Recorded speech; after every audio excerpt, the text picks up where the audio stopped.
Hi hello नमस्कार, मी दीपश्री गडकरी तुमच्या सगळ्यांचं आपल्या नव्या कोऱ्या यूट्यूब चॅनलवर स्वागत करते. यूट्यूब चॅनल सुरू करण्याचा सर्वात महत्त्वाचा उद्देश म्हणजे कविता. कविता ही आपल्या सगळ्यांच्या आयुष्यातील अगदी जिव्हाळ्याचा विषय. अगदी लहानपणापासून ते मोठे होईपर्यंत, अगदी आयुष्याच्या शेवटापर्यंत, आयुष्याच्या प्रत्येक टप्प्यावर ती आपल्याला सोबत करते. प्रत्येक माणसाने आयुष्याच्या प्रत्येक टप्प्यावर एकदा का होईना कविता केलेली असते. अशी ही कविता. मंडळी, जागतिक दर्जाचे कवी विल्यम वर्ड्सवर्थ यांनी असं म्हटलेलं आहे, poetry is a spontaneous feeling, overflow of feelings. म्हणजेच उत्कट भावनांचा उत्स्फूर्त आणि सौंदर्यपूर्ण आविष्कार म्हणजेच कविता. अशा कवितेचा मी नवीन सेगमेंट सुरू करते, ज्याचं नाव आहे काव्यदीप. हो, काव्यदीप. काव्यदीप म्हणजे काय, त्यात काय काय असेल याची उत्सुकता तुम्हाला लागून राहिली. काव्यदीप म्हणजे मराठी, हिंदी आणि इंग्रजी या तिन्ही भाषेतील ज्येष्ठ कवी कवयित्रींच्या कविता मी इथेच तुमच्या समोर सादर करणार आहे. आणि त्यामध्येच माझ्या काही निवडक अशा स्वरचित कविता मी त्यात समाविष्ट करणार आहे. चला तर मग सुरू करूया का आपल्या पहिल्या पुष्पाला. तर आता मी तुमच्या समोर माझी पहिली स्वरचित कविता सादर करणार आहे. तर हा व्हिडिओ कृपया करून शेवटपर्यंत बघा आणि कवितेच्या शेवटी कमेंट बॉक्स मध्ये मला नक्की सांगा की तुम्हाला ती कविता कशी वाटली आणि तुम्हाला अजून कोणत्या नवीन कविता माझ्याकडून ऐकायच्या. तर सुरू करूया. माझ्या स्वरचित कवितेचं नाव आहे अर्थ आयुष्याचा. आयुष्य म्हणजे काय मंडळी? आयुष्य म्हणजे काय? आयुष्य म्हणजे काटाकुट्यांचा खडतर रस्ता. आयुष्य म्हणजे काटाकुट्यांचा खडतर रस्ता, ज्यावर चालतो माणूस एकटा. आयुष्य म्हणजे काय? आयुष्य म्हणजे काटाकुट्यांचा खडतर रस्ता, ज्यावर चालतो माणूस एकटा. आयुष्याचा प्रवास हा माणसाला एकट्यानेच करायचा असतो. त्या प्रवासात अनेक व्यक्ती येतात, पण शेवटी तो प्रवास त्याचा एकट्याचा असतो आणि त्याला एकट्याला करायचा असतो. पुढे बघूया. चालता चालता तो विसरतो स्वत्वाला. चालता चालता विसरतो स्वत्वाला. बदलत नाहीत नाती, बदलतो माणूस. या प्रवासात बदलत नाहीत त्याची नाती, बदलतो माणूस. काळाच्या पुढे धावतो माणूस.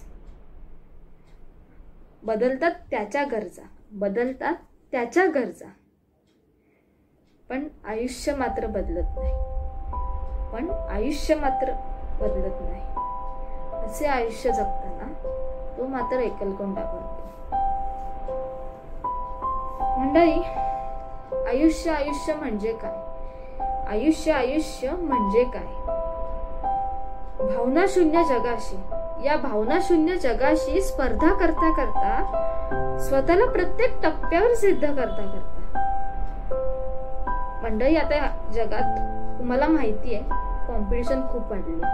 या कॉम्पिटिशनच्या जगात स्वतःला टिकवायचं असेल तर प्रत्येक क्षणी आपल्याला स्पर्धा करावी लागते, प्रत्येक क्षणी स्वतःला सिद्ध करावं लागतं.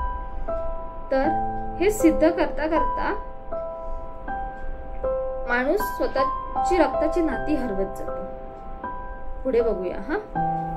भावनाशून्य जगाशी स्पर्धा करता स्वतःची नाती हरवत जाणं आणि स्वतःची रक्ताची नाती हरवता बघा मंडळी, आणि स्वतःची नाती हरवता स्वतःचा आनंद, समाधान, सुख हरवत जाणं आणि मग एके दिवशी स्वतःलाच हरवून बसणं. खरं आहे ना? ह्या मटेरियलिस्टिक जगामध्ये वावरताना पावलं स्वतःला सिद्ध करताना त्याला माणसाला आपलं अस्तित्व पुढे सिद्ध करताना खूप कष्ट घ्यावे लागतात. काही पॉइंटला त्याला स्वतःची नाती हरवून बसतो तो. नंतर त्याला लक्षात येतं की ह्या सगळ्या गोष्टी मला करायच्या, माझ्या फॅमिलीला सुखी ठेवायचे, ह्याला सुखी ठेवायचं, समान हे मिळवायचे, ते अचीव करायचे, मला बाहेर हे करायचंय, ते करायचंय, पण हे सगळं कशासाठी करायचंय, त्याचं सुख कसं आहे ते त्याच्या रूट्स मध्ये आहे, त्याच्या मुळामध्ये. पण तो एके दिवशी हे सगळं ह्याच्या मटेरियलिस्टिक गोष्टीच्या मागे लागतो आणि स्वतः ते सुख, आनंद, समाधान हरवून बसतो. आणि मग एके दिवशी काय होतं, माणसाला कशाची गरज असते, पैशाची, मटेरियलिस्टिक गोष्टींची गरज आहे, जगायला गरज आहे, पण त्यापेक्षा ओलावा, त्याची काही जवळची माणसं, त्याची गरज आहे. हे जर तो हरवून बसला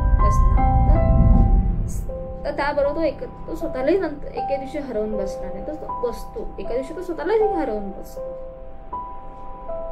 आता पुढे बघूया.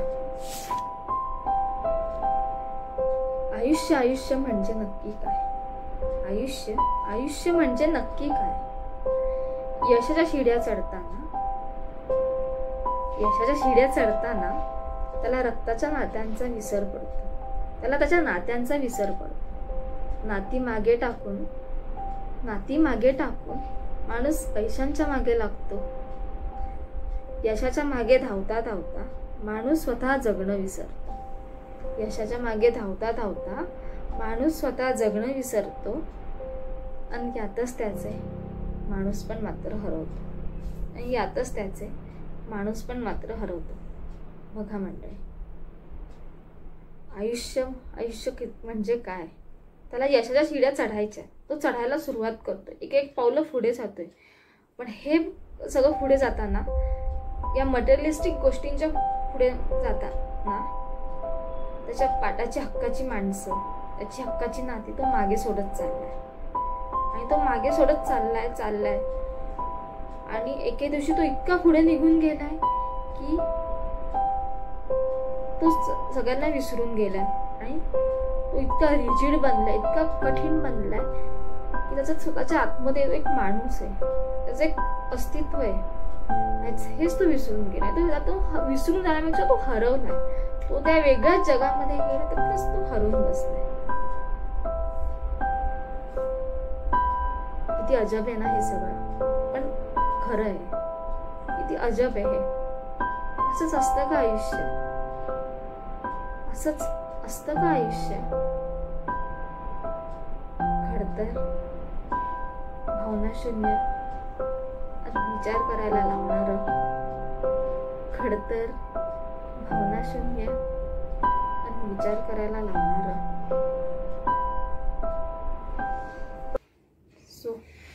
धन्यवाद. माझी पहिली कविता आणि हा व्हिडिओ कसा वाटला हे मला कमेंटमध्ये नक्की सांगा. लाईक करा, शेअर करा आणि सबस्क्राईब करा या यूट्यूब चॅनलला. आणि हो, बेल आयकन हिट करायला विसरू नका. आणि कमेंटमध्ये मला नक्की सांगा माझ्याकडून तुम्हाला अशा अजून कोणत्या कविता ऐकायच्या. धन्यवाद.